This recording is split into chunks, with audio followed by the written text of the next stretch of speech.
Pria itu menggali makam istrinya. Lalu ia memasukkan tanah ke dalam mulutnya untuk merasakan rasa asin. Jika rasanya normal, barulah ia berani memberi isyarat kepada pelayannya untuk membuka peti mati. Hanya karena di makam kuno istrinya tersembunyi triliunan ton emas. Namun pada hari itu setelah ia mencicipi tanah di dalam peti mati, seketika raut wajahnya menjadi serius.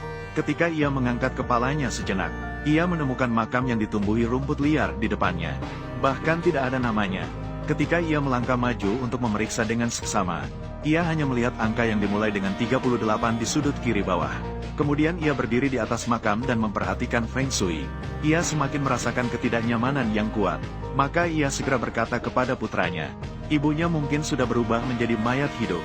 Memintanya untuk turun dan mengambil semua emas itu. Putranya mendengar kata-kata ayahnya. Meski ada ketakutan dalam hatinya, namun kerinduan terhadap ibunya dan triliunan ton emas, ia segera mengumpulkan keberanian untuk menyetujuinya. Malam itu, dia membawa temannya turun ke makam. Namun, saat mereka baru saja masuk ke dalam makam, mereka langsung diserang oleh seorang zombie wanita.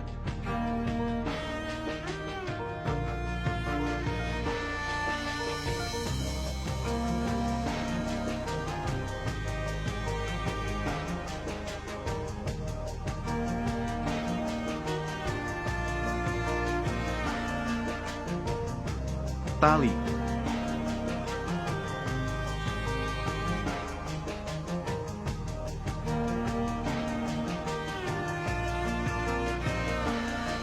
Teman itu mengikatnya. Serahkan padaku. Setelah berhasil mengalahkan zombie wanita, telepon pemuda itu tiba-tiba berbunyi. Ternyata, itu panggilan dari istrinya.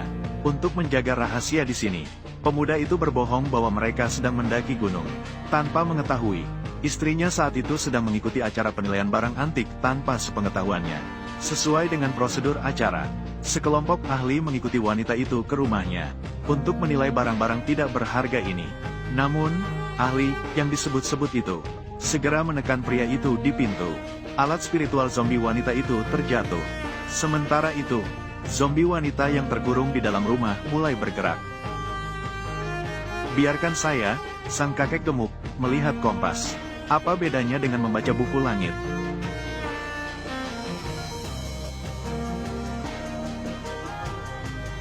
Aneh, apa Shirley yang belum tiba? Mengapa barang-barang di rumah semakin tidak tenang? Bagaimana? Barang mati di rumah itu. Barang aneh di rumah itu. Sekali lagi aneh. Aku akan menelan